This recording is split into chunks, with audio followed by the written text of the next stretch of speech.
comment libérer ton énergie féminine et tu vas voir qu'en fait c'est beaucoup plus facile qu'on ne le pense et tu vas pouvoir le faire sous 5 façons différentes et c'est ce que je vais développer ici dans cette vidéo. Hello les amours et welcome back sur ma chaîne Rise and Glow. Moi c'est Aïs. Si t'es nouveau sur ma chaîne, bah écoute, bienvenue. Si t'es pas nouveau, merci d'être abonné. Ma chaîne, on parle de développement personnel, de relationship, d'énergie féminine. J'aide les femmes dans la vingtaine, trentaine à devenir la meilleure version d'elles-mêmes. Alors si ce genre de contenu te plaît, n'hésite pas à t'abonner ici. Tu retrouveras également cet épisode sous forme de podcast sur Spotify et Apple Podcast. Les produits gratuits sont également dans la description, donc check. T'as un planeur qui est gratuit, t'as le plan Glow Up qui est également gratuit, donc check ça, c'est dans la description.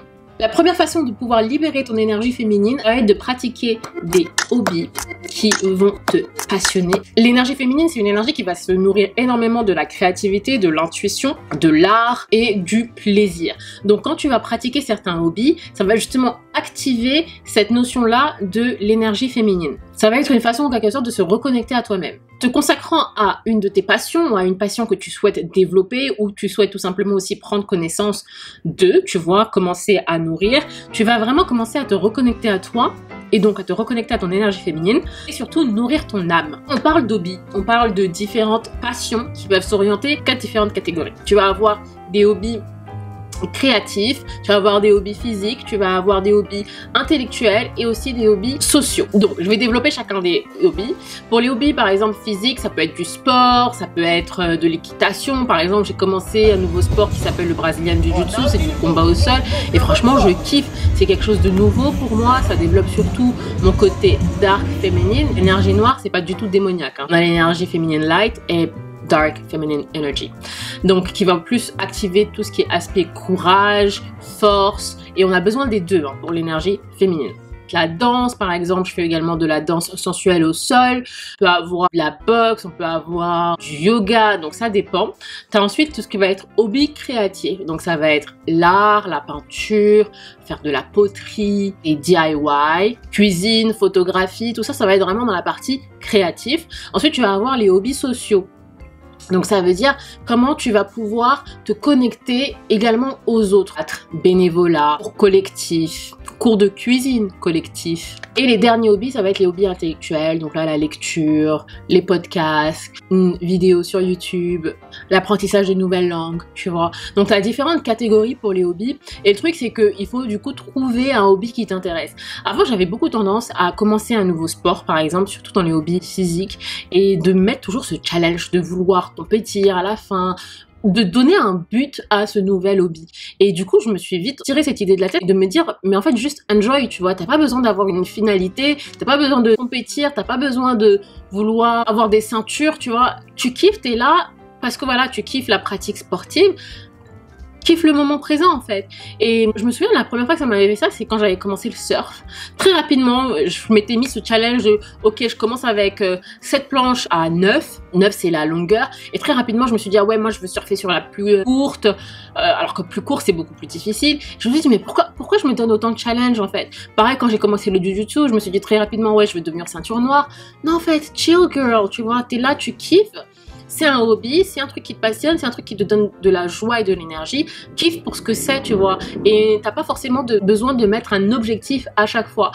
Alors que par exemple, ça va être différent de quand je vais m'entraîner. Là, je vais avoir des objectifs, là, je vais traquer mon évolution et ça va être différent. Moi, c'est côté hobby, c'est vraiment un truc pour le fun, en fait, tu vois, pour développer ce côté créatif et avoir de la joie quand tu le fais. Et t'as pas besoin d'avoir cet objectif final et cette finalité à chaque fois à la fin. Donc vraiment prendre le temps de nourrir cette créativité sans pression. Donc là, mon conseil, c'est vraiment de te consacrer et te donner au moins 15 minutes par jour, tu vois, pour te concentrer et te consacrer à une certaine activité pour justement développer cette créativité. Ça peut être du dessin, qu'importe, écouter de la musique, danser, tu vois, même chez toi. T'as pas besoin de sortir à l'extérieur pour faire et trouver cet hobby. D'ailleurs, fais le quiz, c'est dans la description, pour savoir si tu as plus tendance à être dans ton énergie féminine ou plutôt tendance à être dans ton énergie masculine. C'est vraiment important de savoir parce que sans savoir comment tu peux en fait corriger ou tout simplement modifier ou apprendre à développer ton énergie féminine. Donc fais le test. Et le deuxième point pour libérer et nourrir ton énergie féminine, ça va être de s'entourer. Créer cette communauté de femmes bienveillantes. Sisterhood en anglais. S'entourer de femmes bienveillantes va être un point très important dans ton énergie féminine et qui est absolument pas à dissocier de ton énergie féminine. Si tu veux vraiment rayonner dans ton énergie féminine, être illuminé dans ton énergie féminine, tu vas avoir besoin de ce cercle féminin. D'ailleurs, ici à Bali, j'ai mis en place des cercles féminins tous les 15 jours où on se réunit avec certaines femmes pour parler d'un certain sujet. Et donc ça, pour moi, c'est ma façon de donner à la communauté, mais aussi de créer vraiment cette sisterhood, cette communauté de femmes bienveillantes, sans jugement. C'est vraiment un espace où on se retrouve, où on peut pleurer, où on peut rire, où vraiment on peut être vu en fait pour qui on est et on n'a pas besoin de performer pour être vu. Et ça, c'est ce qui est vraiment agréable dans ce cercle féminin que j'ai créé, c'est qu'on est accepté tel que l'on est. Ce qu'il faut savoir, c'est que l'énergie féminine, ça va être une énergie cyclique, ça va être une énergie collective et qui va vraiment s'épanouir dans le partage. Est-ce que tu as vu comment tu te sens quand tu es entouré de tes copines bienveillantes? En général, c'est de la joie, en général, c'est de la bienveillance et surtout ton énergie et ta vibration, ben, elle augmente, tu vois.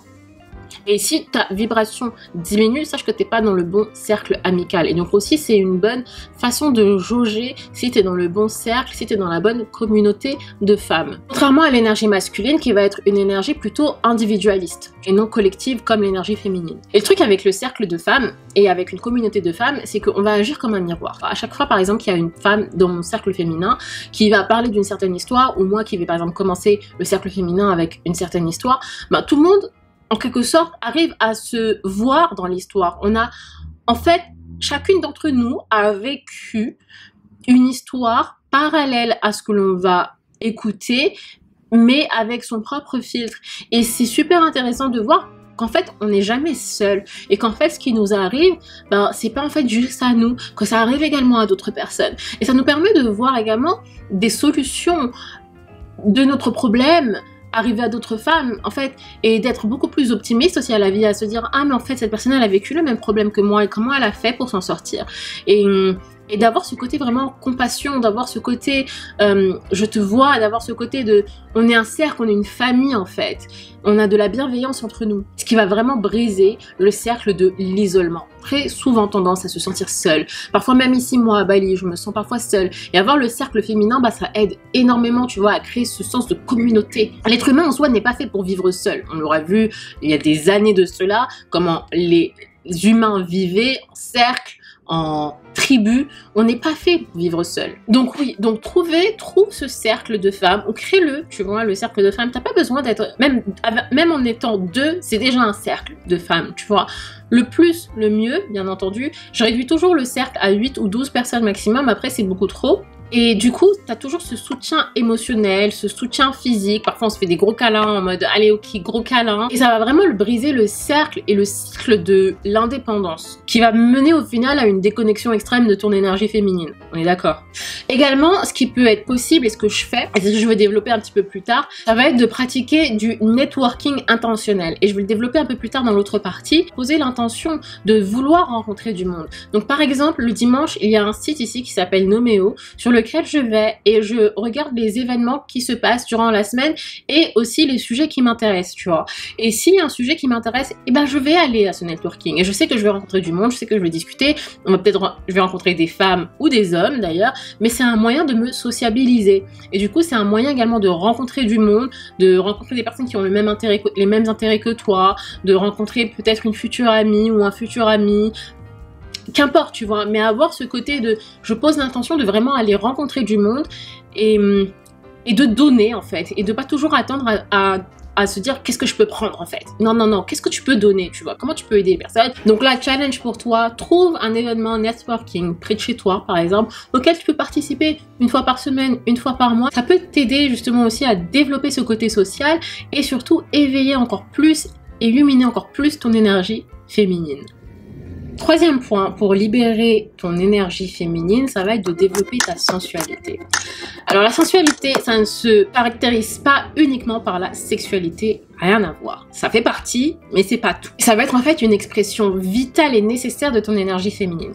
Et la sensualité, ça va se développer sous différents aspects. Tu peux avoir et manger un plat, boire une boisson, et avoir ce truc de se connecter à ton corps et de ressentir l'ensemble des sens. que vont évoquer cette boisson ou cette nourriture. Décomposer les différents goûts que tu vas ressentir. C'est vraiment ce truc de porter cette fluidité, cette aisance à faire les choses et de vraiment aller avec le flow en fait. C'est ça la sensualité. Et de pas vouloir contrôler chaque chose. Du coup, la sensualité, ça va être vraiment un point important parce que ça va te ramener à la reconnexion avec ton corps. Quand tu vas vouloir être sensuel, tu es obligé de te reconnecter à ton corps. Tu es obligé de voir comment ton corps s'enroule, tu es obligé de voir comment son corps va ressentir les choses. C'est ça, la sensualité.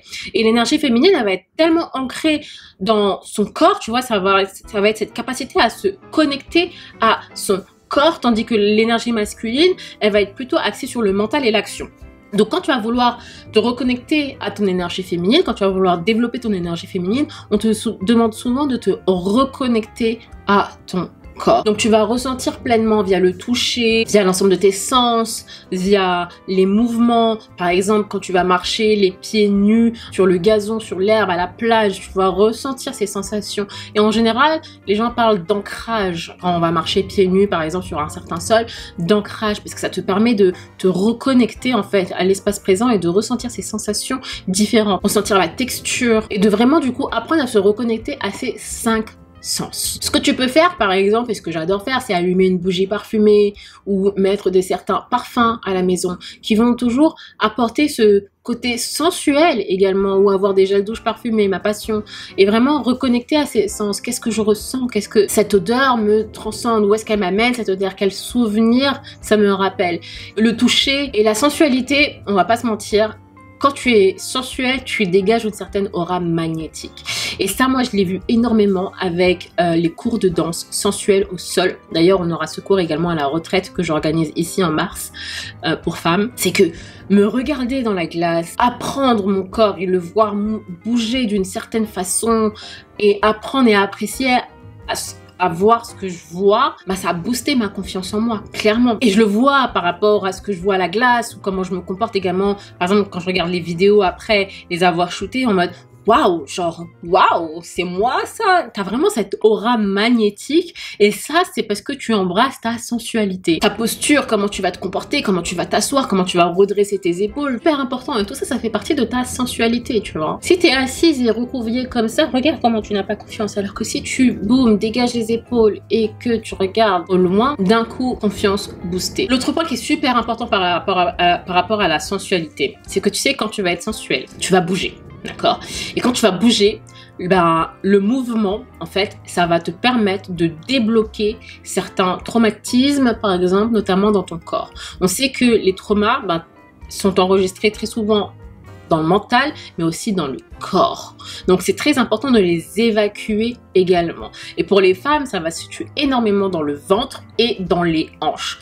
Du coup, quand tu vas bouger, tu vois, tu vas faire vibrer tout ça et ça va s'évacuer. Du coup, tu vas te sentir aussi beaucoup plus libéré, tu auras beaucoup plus d'endorphine, beaucoup plus de dopamine et tu vas directement te sentir beaucoup mieux. Pourquoi quand tu danses, tu te sens bien, tu vois? Est-ce que tu t'as déjà dansé et que tu t'es senti mal? Non, pas du tout. Tu te sens encore mieux, tu vois, tu te sens encore plus légère. C'est parce qu'en fait, c'est cette capacité à débloquer tes traumas et débloquer des blocages émotionnels qui vont être en général gardés dans le ventre ou dans les hanches. Et enfin, la dernière partie par rapport à la sensualité, ça va être bien entendu l'énergie sexuelle qui va être associée à la sensualité. Et quand je parle d'énergie sexuelle, ça va pas être le sexe comme ça va être plutôt le sexe lié à la créativité. Est-ce que vous saviez que quand vous êtes connecté à votre énergie sexuelle, vous êtes beaucoup plus créatif? Je sais pas si vous avez fait le lien, parce que voilà, ça va être connecté à cette vitalité et à l'expression de soi. Apprendre à canaliser cette énergie sans forcément la diriger vers une relation amoureuse ou un hook-up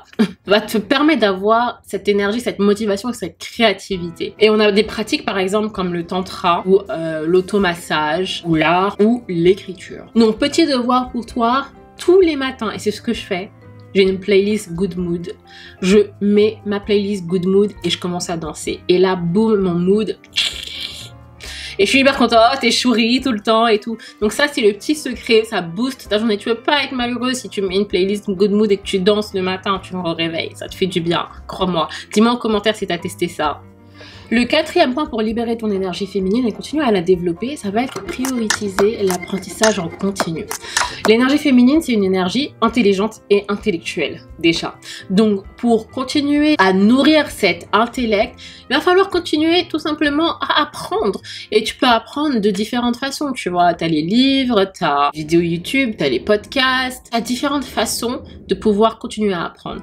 Et mon apprentissage, personnellement, c'est quelque chose que je prends très au sérieux et que je fais tous les jours. Donc, je m'accorde, par exemple, le matin, en général, ça va être pendant ma routine du matin, je vais m'accorder 30 minutes de podcast que je vais écouter pendant que je prends mon café, après avoir journalé en général. Je vais écouter 30 minutes de podcast et je vais commencer ensuite à me préparer pour aller à la salle. Et ça, en fait, du coup, j'apprends quelque chose de nouveau et j'ai choisi surtout soit un sujet que j'aime bien, soit un sujet complètement nouveau et j'apprends des nouvelles choses où je développe certaines connaissances par rapport à ce que je ne savais pas. Les livres également aident énormément. En ce moment, je lis pas parce que j'ai pas forcément de livres qui m'intéressent. Là, en ce moment, je suis dans une phase vraiment podcast. Avant, c'était plutôt les deux. Et là, c'est vraiment podcast. Donc, tu peux apprendre une nouvelle langue. Tu peux aussi développer ton côté spirituel. Et pourquoi c'est important? Parce que l'intellect et l'apprentissage va développer également ta créativité et ton intuition, qui sont des caractéristiques très importantes de l'énergie féminine. Mais en somme, c'est surtout pour te dire que quand tu apprends quelque chose de nouveau, ça te donne en quelque sorte cette petite force en toi, parce que tu sais. Et savoir te permet d'avoir beaucoup plus confiance en toi. Le manque de savoir, le manque de connaissances, très rapidement tu te dis ah mais ok ben je suis bête ou un truc comme ça. Donc quand tu sais, tu dis non mais en fait je sais et du coup ça te donne une certaine assise, une certaine confiance en toi qui va toujours t'aider dans ton énergie féminine. Et du coup le point que je voulais également mentionner ici c'est par rapport également au networking. Donc les networking que je fais ici c'est soit des networking sociaux pour rencontrer du monde et puis basta, soit ce sont des événements pour apprendre quelque chose. Là, par exemple, cet après-midi, je pars à un événement sur le branding, qui pour moi, personnellement, c'est pas mon expertise. Donc, je vais à ces événements-là pour apprendre quelque chose de nouveau, pour pouvoir développer ma connaissance sur un certain sujet. Et c'est toujours important de voir comment la connaissance évolue et surtout comment tu peux avoir accès à de la connaissance et de rencontrer également du monde. Et là, on arrive au dernier point pour libérer ton énergie féminine qui va être vraiment d'oser parler et de revendiquer sa parole.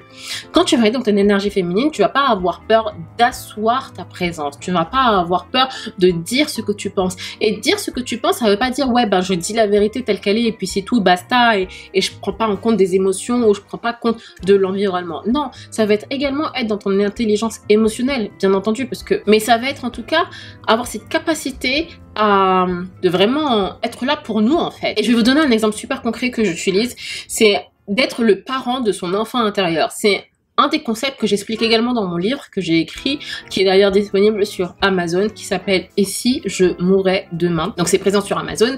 Et dans ce chapitre, en fait, je parle d'une situation. En fait, j'ai été opérée à la hanche quand j'étais petite.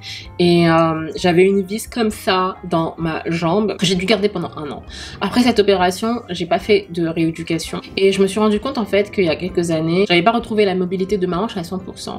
Et franchement, j'en voulais quand même à mes parents parce que j'étais là en mode mais j'étais petite, j'aurais dû avoir des séances de kiné, c'est pas normal. Et quand je me suis rendu compte qu'en fait, quand j'ai commencé à avoir ces propos comme ça, j'avais 32 ans, je me suis dit mais en fait Ice, t'as aucune excuse. T'as 32 ans, pourquoi tu ne te ramènes pas toi-même chez le kiné, tu vois? Pourquoi tu ne prends pas soin de toi correctement? Pourquoi tu n'es pas le parent de ton enfant intérieur? Et c'est comme ça, en fait, que j'ai commencé à reprendre des séances de kiné. Là, ma mobilité, elle va beaucoup mieux. Mais vraiment, être le parent de son enfant intérieur, ça va être cette capacité à vraiment d'être là pour nous, en fait. De se supporter comme si on était le parent, tout simplement, de son enfant intérieur. Donc, l'énergie féminine, ça va être... Et donc ce truc d'être parent intérieur, ça va être également avoir cette capacité de mettre le mot, dire la vérité pour tout simplement également être là pour nous en fait.